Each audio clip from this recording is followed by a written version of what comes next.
ओम नमो भगवते वासुदेवाय नमः। आप सभी का दिन शुभ और मंगलमय हो और भगवान श्री नारायण की कृपा आप पर सदा बनी रहे। आज आप सुनेंगे वैशाख मास महात्म्य का अध्याय 4। वैशाख मास में किए गए धार्मिक कर्मों के पुण्य से जब राजा कीर्तिमान के निवासी अंत में बैकुंठ धाम पहुँचने लगे, तब स्वर्ग और नरक सभी शून्य हो गए। तब ऐसे में यमराज जी ब्रह्मा जी के पास गए और उन्होंने राजा कीर्तिमान के बारे में उनसे कहा और उनसे शिकायत करने लगे। इसके बाद ब्रह्मा जी ने यमराज जी को जिस प्रकार भी समझाया, उसका वर्णन आज आप सुनिए। ब्रह्मा जी ने कहा, यमराज, तुमने क्या आश्चर्य देखा है? क्यों तुम्हें खेद हो रहा है? भगवान गोविंद को एक बार भी प्रणाम कर लिया जाए तो वह 100 अश्वमेध यज्ञों के अवृत स्नान के समान होता है। यज्ञ करने वाला तो पुनः इस संसार में जन्म लेता है, परंतु भगवान को किया हुआ प्रणाम पुनर्जन्म का हेतु नहीं बनता, मुक्ति की प्राप्ति करा देता है। जिसकी जीवा के अग्रभाग पर हरि ये 2 अक्षर विद्यमान है, उसको कुरुक्षेत्र तीर्थ के सेवन अथवा सरस्वती नदी के जल में स्नान करने से क्या लेना है? जो मृत्यु काल में भगवान विष्णु का स्मरण करता है, वह अभक्ष्य भक्षण आदि से प्राप्त हुई पाप राशि का परित्याग करके भगवान विष्णु के सायुज्य को पाता है, क्योंकि भगवान विष्णु को अपना स्मरण बहुत ही प्रिय है। यमराज, इसी प्रकार वैशाख नामक मास भी भगवान विष्णु को प्रिय है, जिसके धर्म को सुनने मात्र से मनुष्य सब पापों से मुक्त हो जाता है। उसके अनुष्ठान में तत्पर रहने वाला मनुष्य यदि मुक्ति को प्राप्त हो तो उसके लिए क्या कहना है। वैशाख मास में भगवान पुरुषोत्तम के नाम और यश का गान किया जाता है, जिससे भगवान बहुत प्रसन्न होते हैं। पुरुषोत्तम श्री हरि संपूर्ण जगत के स्वामी और हमारे जनक हैं। यह राजा कीर्तिमान वैशाख मास में उन्हीं भगवान के प्रिय धर्मों का अनुष्ठान करता है, जिससे प्रसन्नचित्त होकर भगवान विष्णु सदा उसकी सहायता में स्थित रहते हैं। भगवान वासुदेव के भक्तों का कभी अमंगल नहीं होता। उन्हें जन्म, मृत्यु, जरा और व्याधि का भय भी नहीं प्राप्त होता। कार्य में नियुक्त किया हुआ पुरुष यदि अपनी पूरी शक्ति लगाकर स्वामी के कार्य साधन की चेष्टा करता है, तो उतने से ही वह कृतार्थ हो जाता है। यदि शक्ति के बाहर का कार्य उपस्थित हो जाए, तो स्वामी को उसकी सूचना दे दें। उतना कर देने से वह ऋण हो जाता है और सुख का भागी होता है। जिसने उस प्रयोजन को स्वामी से निवेदित कर दिया है, उसके ऊपर न तो कोई ऋण है और न पातक ही लगता है। अपने कर्तव्य पालन के लिए पूरा यत्न कर लेने पर प्राणी का कोई अपराध नहीं रहता। यह कार्य तुम्हारे लिए असंभव है, इसलिए इसके विषय में तुम्हें शोक नहीं करना चाहिए। ब्रह्मा जी के ऐसे कहने पर यमराज ने दीन वाणी में कहा, तात, मैंने आपके चरणों की सेवा से सब कुछ पा लिया। तब ब्रह्मा जी ने फिर से समझाते हुए कहा, धर्मराज, राजा कीर्तिमान विष्णु धर्म के पालन में तत्पर है। चलो हम लोग भगवान विष्णु के पास चलें और उन्हें सब बातें बताकर पीछे उनके कथन अनुसार कार्य किया जाएगा। वे ही इस जगत के कर्ता, धर्म के रक्षक और नियामक हैं। इस प्रकार यमराज को आश्वासन देकर ब्रह्मा जी उनके साथ क्षीर सागर के तट पर गए। वहां उन्होंने सच्चिदानंद स्वरूप गुणातीत परमेश्वर विष्णु की स्तुति की। ब्रह्मा जी की स्तुति करने से संतुष्ट होकर भगवान विष्णु वहां प्रकट हुए। यमराज और ब्रह्मा जी ने तुरंत ही उनके चरणों में मस्तक झुकाया। तब भगवान महाविष्णु ने मेघ की समान गंभीर वाणी में उन दोनों से कहा, आप लोग यहाँ क्यों आए हो? तब ब्रह्मा जी ने कहा, प्रभु, आपके श्रेष्ठ भक्त राजा कीर्तिमान के शासन काल में सब मनुष्य वैशाख धर्म के पालन में संलग्न होकर आपके अविनाशी पद को प्राप्त हो रहे हैं। इससे यमपुरी सूनी हो गई है। उनके ऐसा कहने पर भगवान विष्णु हंसते हुए बोले, मैं लक्ष्मी को त्याग दूंगा। अपने प्राण, शरीर, श्री वत्स, कौस्तुभ मणि, वैजयंती माला, श्वेत द्वीप, वैकुंठ धाम, क्षीर सागर, शेषनाग तथा गरुड़ जी को भी छोड़ दूंगा, परंतु अपने भक्त का त्याग नहीं कर सकूंगा।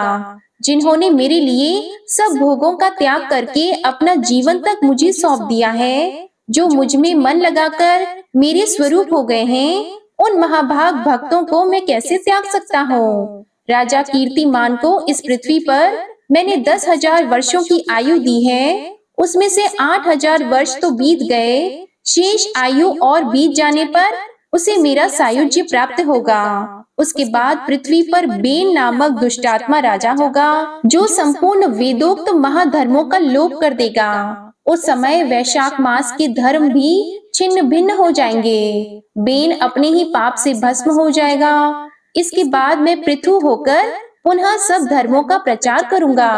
उस समय लोगों में वैशाख मास के धर्म को भी प्रसिद्ध करूंगा और सहस्त्रों मनुष्यों में कोई ऐसा होता है जो मुझ में अपने मन प्राण अर्पित करके अपना सर्वस्व मुझे समर्पित कर दे और मेरा भक्त हो जाए। जो ऐसा होता है वही मेरे धर्मों का प्रचार करता है। इस वैशाख मास में से भी मैं वैशाख धर्म में तत्पर रहने वाले महात्मा पुरुषों तथा राजा के द्वारा समय अनुसार तुम्हारे लिए भाग दिलाऊंगा। लोक में जो कोई भी वैशाख मास का व्रत करेंगे वे तुम्हें भाग देने वाले होंगे। उनके वैशाख मास में बताए हुए महाधर्म के पालन में तुम कभी विघ्न न उपस्थित करना। यमराज को इस प्रकार आश्वासन देकर भगवान विष्णु वहीं अंतर ध्यान हो गए। ब्रह्मा जी भी अपने सेवकों के साथ सत्य लोक को चले गए।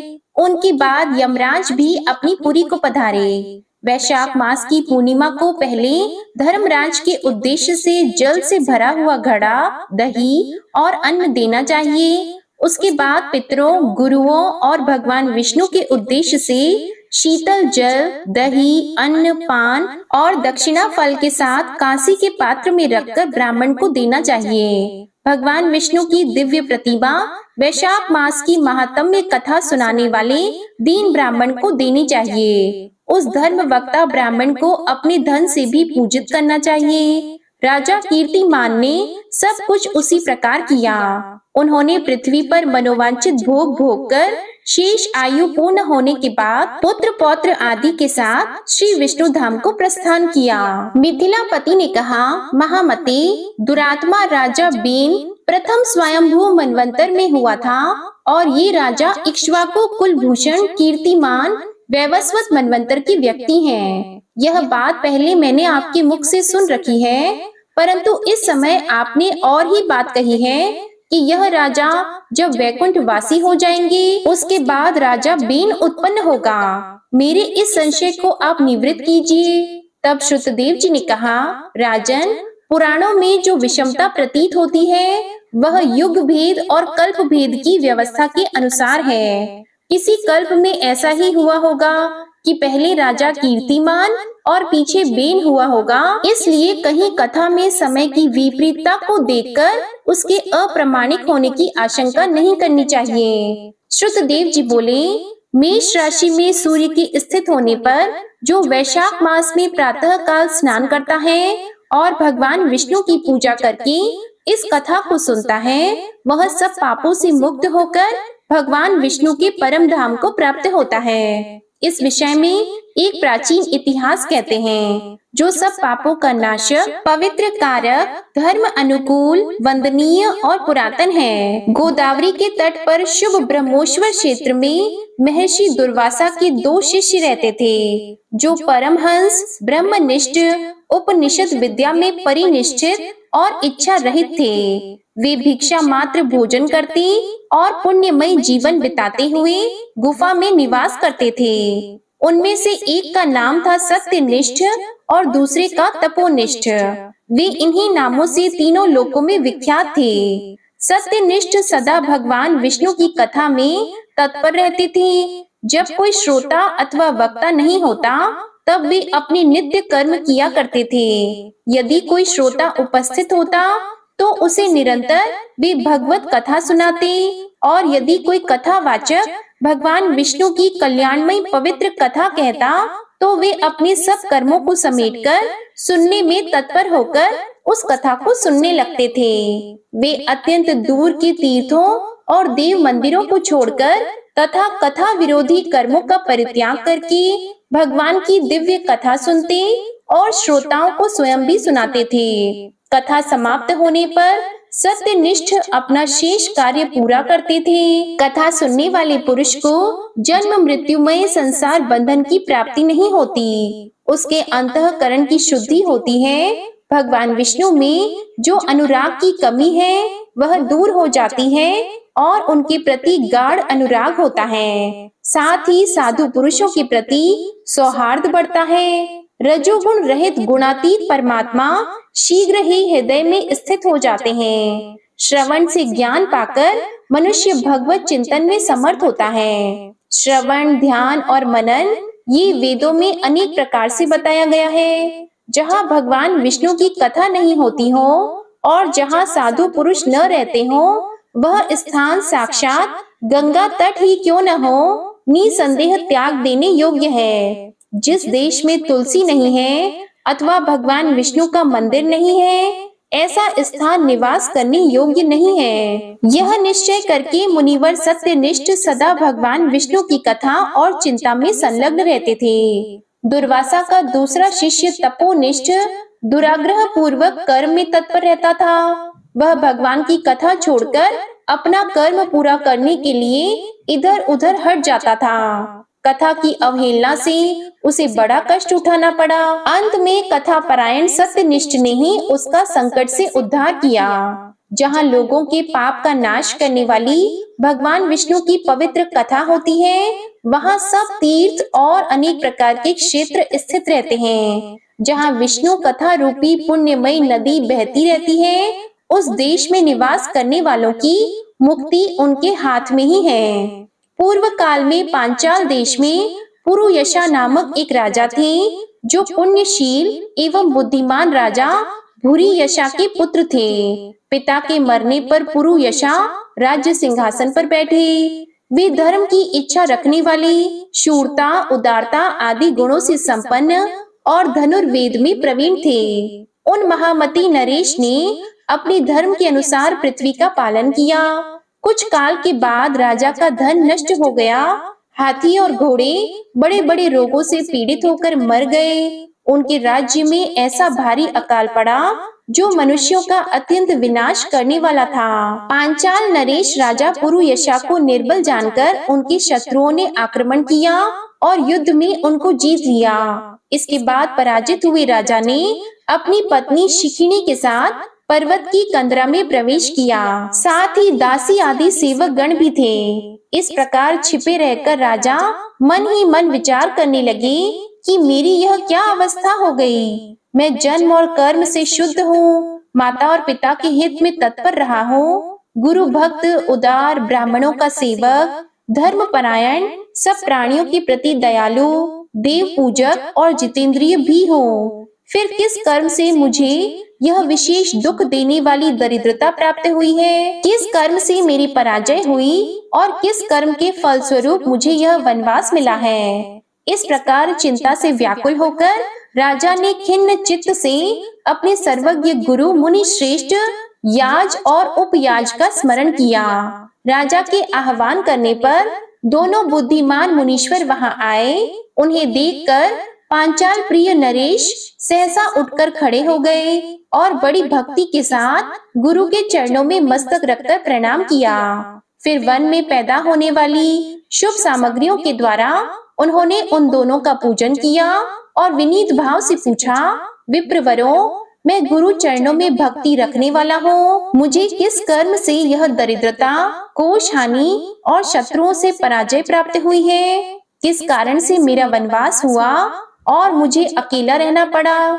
मेरे न कोई पुत्र है, न भाई है और न हितकारी मित्र ही है। मेरे द्वारा सुरक्षित राज्य में यह बड़ा भारी अकाल कैसे पड़ गया? ये सब बातें विस्तार पूर्वक मुझे बताइए। राजा के इस प्रकार पूछने पर वे दोनों मुनि श्रेष्ठ कुछ देर ध्यान मग्न होकर इस प्रकार बोले, राजन, तुम पहले के 10 जन्मों तक महापापी व्याध रहे हो। तुम सब लोगों के प्रति क्रूर और हिंसा परायण थे। तुमने कभी लेश मात्र भी धर्म का अनुष्ठान नहीं किया।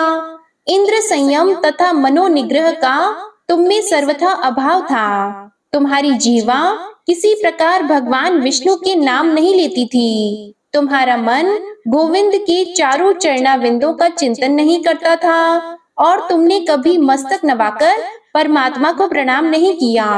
इस प्रकार दुरात्मा व्याध का जीवन व्यतीत करते हुए तुम्हारे 9 जन्म पूरे हो गए। 10वां जन्म प्राप्त होने पर तुम सहाय पर्वत पर पुनः व्याध हो गए। वहाँ सब लोगों के प्रति क्रूरता करना ही तुम्हारा स्वभाव था। तुम मनुष्यों के लिए यम के समान थे, दयाहीन, शस्त्र जीवी और हिंसा परायण थे। अपनी स्त्री के साथ रहते हुए राह चलने वाले पथिकों को तुम बड़ा कष्ट दिया करते थे। बड़े भारी शठ थे।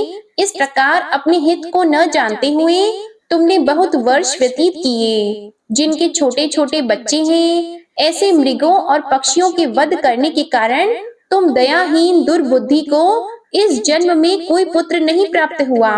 तुमने सबके साथ विश्वासघात किया, इसलिए तुम्हारे कोई सहोदर भाई नहीं हुआ।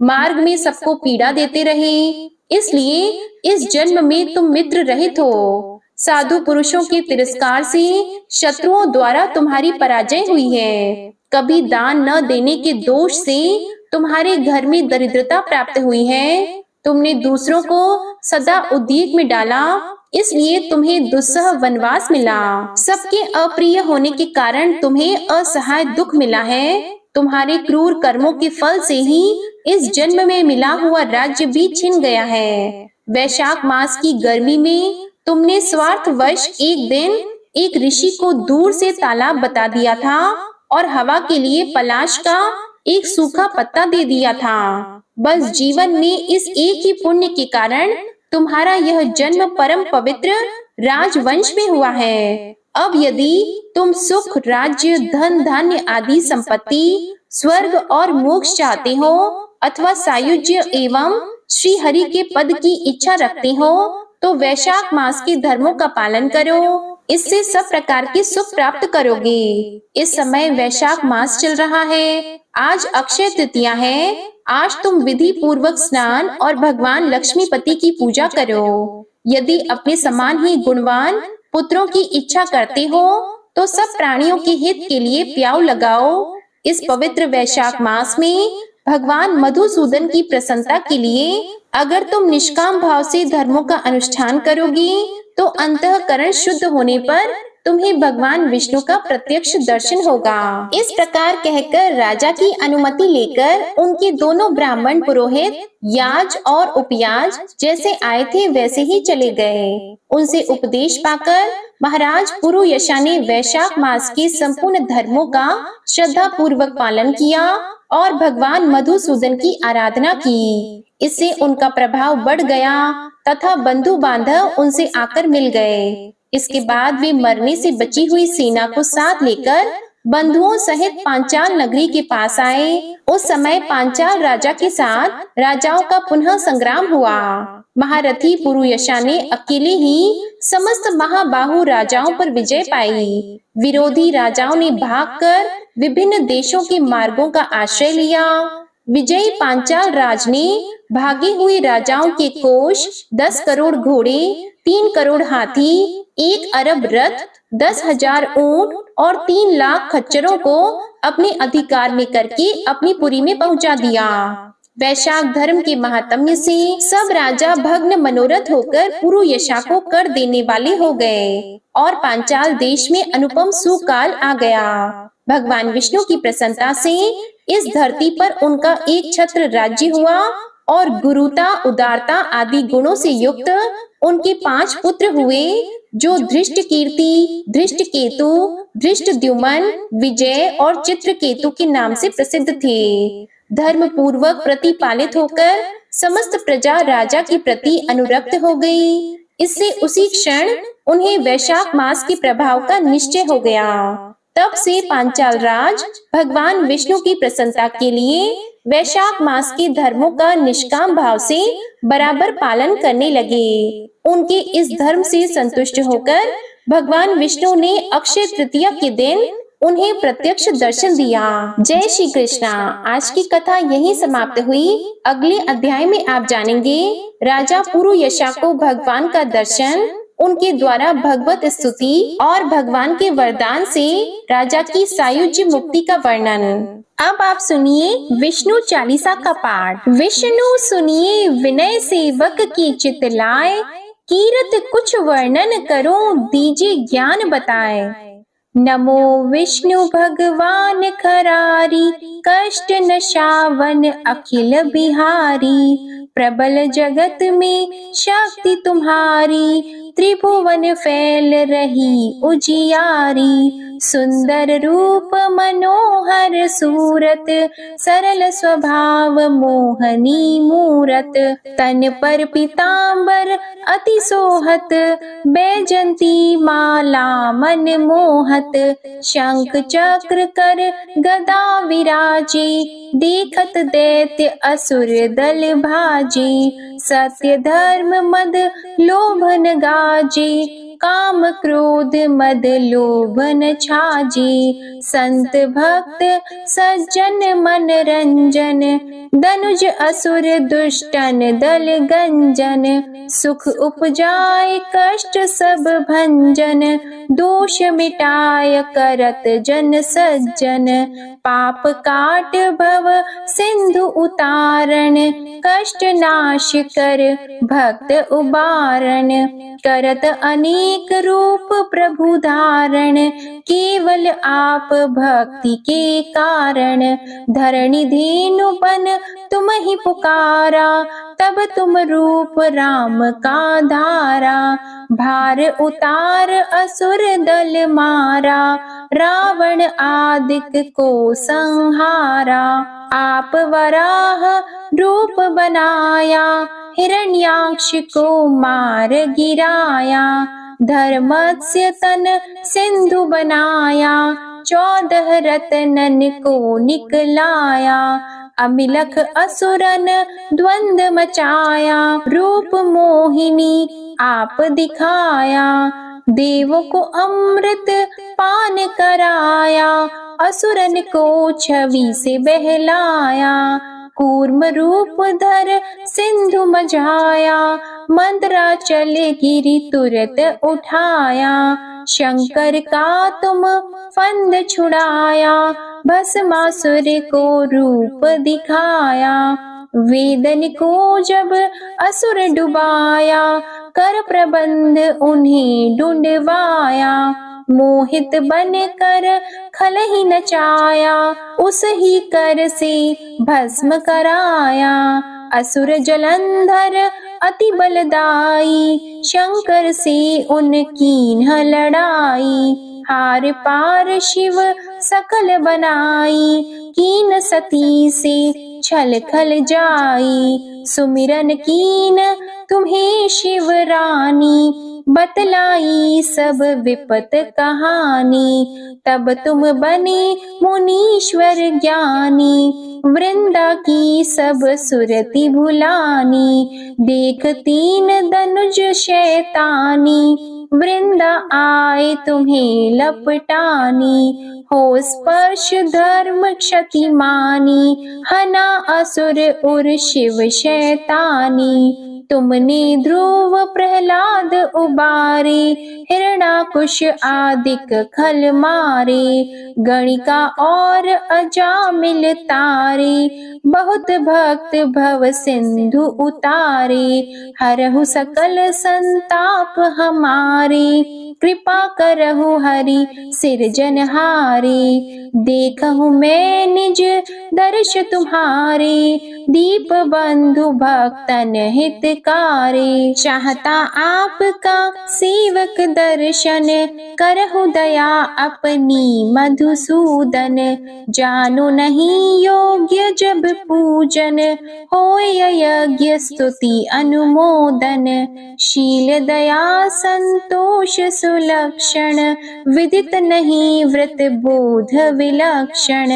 करहु आपका किस विधि पूजन, कुमति विलोक होत दुख भीषण, करहु प्रणाम कौन विधि सुमिरन, कौन भांति मैं करहु समर्पण, सुर मुनि करत सदा सेवकाई, हर्षित रहत परम गति पाई, दीन दुखिन पर सदा सहाई, निज जन जान लेव अपनाई, पाप दोष संताप नशाओ, भव बंधन से मुक्त कराओ, सुत संपत्ति दे सुख उपजाओ, निज चरणन का दास बनाओ, निगम सदा ये विनय सुनावे, पढ़े सुने सो जन सुख पावे। श्री विष्णु चालीसा समाप्त होती है। प्रेम से बोलिए भगवान विष्णु और माता लक्ष्मी की जय। आपको आज की कथा पसंद आए तो वीडियो को लाइक कीजिएगा, शेयर कीजिएगा,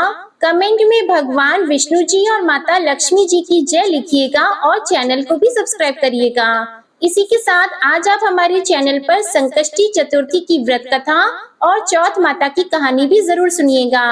प्रेम से बोलिए भगवान श्री नारायण की जय।